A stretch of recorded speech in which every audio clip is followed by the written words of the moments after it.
സംസ്ഥാനത്തെ മയക്കുമരുന്ന് ഉപയോഗത്തിന്റെ വേരിറക്കാൻ ഓപ്പറേഷൻ തൂഫാൻ പദ്ധതിയുമായി UDF സർക്കാർ. മയക്കുമരുന്ന് വിൽപ്പനയും ഉപയോഗവും കർശനമായി തടയും. സ്കൂൾ പരിസരങ്ങളിൽ പുകയില കച്ചവടം അനുവദിക്കില്ല. റോഡ് അപകടം നിയന്ത്രിക്കാനും പദ്ധതിയുണ്ട്. പോലീസ് സ്റ്റേഷനുകൾ ജനസേവന കേന്ദ്രങ്ങളാക്കുമെന്നും ആഭ്യന്തരമന്ത്രി രമേശ് ചെന്നിത്തല പറഞ്ഞു. മന്ത്രിയുടെ അധ്യക്ഷതയിൽ ചേർന്ന പോലീസ് ഉന്നതതല യോഗത്തിലാണ് തീരുമാനം. പോലീസ് സ്റ്റേഷനുകളും വൃത്തിയായി സൂക്ഷിക്കാൻ ഉള്ള നടപടികൾ ആരംഭിക്കും. അതുപോലെ പോലീസ് സ്റ്റേഷനിൽ കെട്ടിക്കിടക്കുന്ന വാഹനങ്ങൾ, വർഷങ്ങളായി കെട്ടിക്കിടക്കുന്ന വാഹനങ്ങൾ ഡിസ്പോസ് ചെയ്യാനുള്ള പോലീസ് ആക്ട് പ്രകാരമുള്ള നടപടികൾ DGP സ്വീകരിക്കുന്നതാണ്. ചുരുക്കത്തിൽ കേരളത്തിലെ 484 പോലീസ് സ്റ്റേഷനുകൾക്കും ഒരു പുതിയ മുഖം ഉണ്ടാകും. അതുപോലെ തന്നെ അവരുടെ പ്രവർത്തനങ്ങളിലും കാര്യക്ഷമമായ മാറ്റമുണ്ടാകും. പോലീസ് സ്റ്റേഷനിൽ വരുന്ന ഏതൊരു വ്യക്തിയെയും കുറ്റവാളിയായിട്ടല്ല കാണുന്നത്. അവർക്ക് ഒരു വ്യക്തി എന്ന നിലയിൽ അവർക്ക് പറയാനുള്ള കാര്യങ്ങൾ സമചിത്തതയോടെ കേൾക്കാനും അത് പരിഹരിക്കാനും പോലീസ് ഉദ്യോഗസ്ഥന്മാർക്ക് ഉത്തരവാദിത്തമുണ്ട്. എന്നവരെ ബോധ്യപ്പെടുത്തിയ കാര്യങ്ങൾ മുന്നോട്ട് കൊണ്ടുപോകും. അപ്പോൾ പ്രത്യേകിച്ചും പോലീസ് സ്റ്റേഷനുകൾ ജനസേവാ കേന്ദ്രങ്ങളാക്കി മാറ്റുക എന്നുള്ള ലക്ഷ്യത്തോടെ ആയിരിക്കും കേരള പോലീസ് ഇനി മുതൽ പ്രവർത്തിക്കുന്നത്. ഇവിടെ SI, നേരത്തെ പോലീസ് സ്റ്റേഷനിൽ SI ആയിരുന്നു ചുമതലക്കാരൻ. പിന്നീടത് മാറി CI ആയി മാറി. SIക്കുള്ള സ്റ്റേഷൻ്റെ അധികാരം നഷ്ടപ്പെട്ടിരുന്നു. അപ്പോൾ ഇനി മുതൽ സ്റ്റേഷനിലേക്ക് SIമാരും CIമാരും DYSPമാരും ഉണ്ടാകണമെന്നൊരു അഭിപ്രായം ഉയർന്നു വന്നിട്ടുണ്ട്. അത് പഠിക്കാൻ ADGP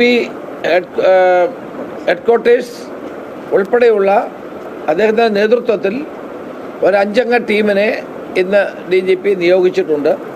ആ റിപ്പോർട്ട് കിട്ടിയാൽ അതിനനുസരിച്ചുള്ള നടപടികൾ ഉണ്ടാകും. അതുപോലെ തന്നെ സ്കൂളുകൾ ജൂൺ 1 മുതൽ തുറക്കുകയാണ്. നമ്മുടെ സംസ്ഥാനത്ത് വളരെ വ്യാപകമായ തോതിലുള്ള മയക്കുമരുന്നിൻ്റെ പ്രചരണം ശക്തമാവുകയാണ്. പ്രത്യേകിച്ച് നമ്മുടെ കോളേജുകളിലും സ്കൂളുകളിലുമുള്ള കുട്ടികളെയാണ് അവർ പരമാവധി ചൂഷണം ചെയ്യാൻ വേണ്ടി ശ്രമിക്കുന്നത്.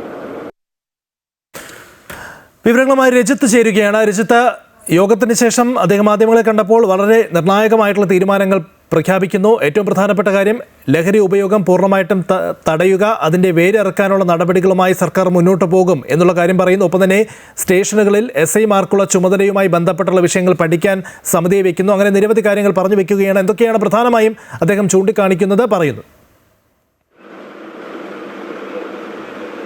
ലിജിനെ പ്രധാനമായും ചൂണ്ടിക്കാണിച്ചിരിക്കുന്നത് മയക്കുമരുന്നുമായി ബന്ധപ്പെട്ടുകൊണ്ടുള്ള വ്യാപനം തടയുന്നതിന് operation Toofan the narco hunt എന്ന പദ്ധതി ആരംഭിക്കുകയാണ്. ജൂൺ 1 തീയതി മുതൽ ആരംഭിക്കുമെന്നാണ് അറിയിച്ചിട്ടുള്ളത്.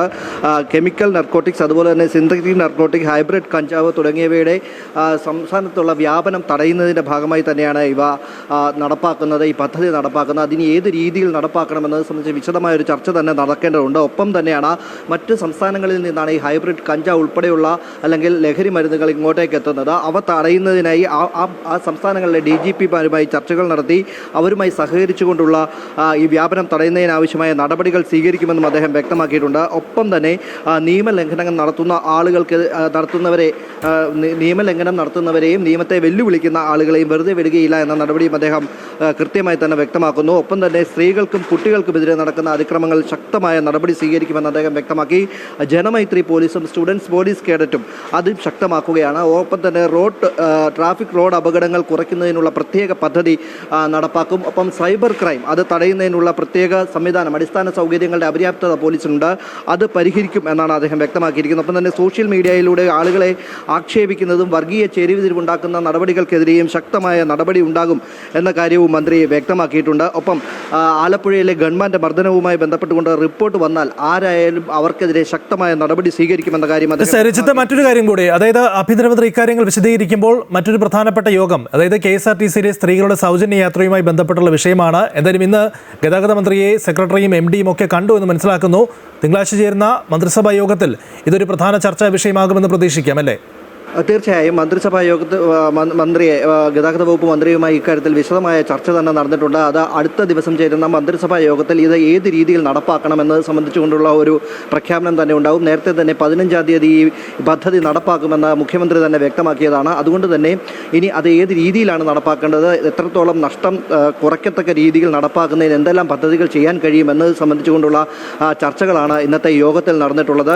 നേരത്തെ തന്നെ എത്ര രൂപയുടെ നഷ്ടമുണ്ടാകുമെന്നത് സംബന്ധിച്ചുള്ള റിപ്പോർട്ട് തയ്യാറാക്കി നൽകിയിരുന്നു. ആ റിപ്പോർട്ടിൻ്റെ കൂടെ അടിസ്ഥാനത്തിൽ നടന്ന ചർച്ചയുടെ അടിസ്ഥാനത്തിൽ അടുത്ത ദിവസം ചേരുന്ന മന്ത്രിസഭാ യോഗം വിശദമായി ചർച്ച ചെയ്യും.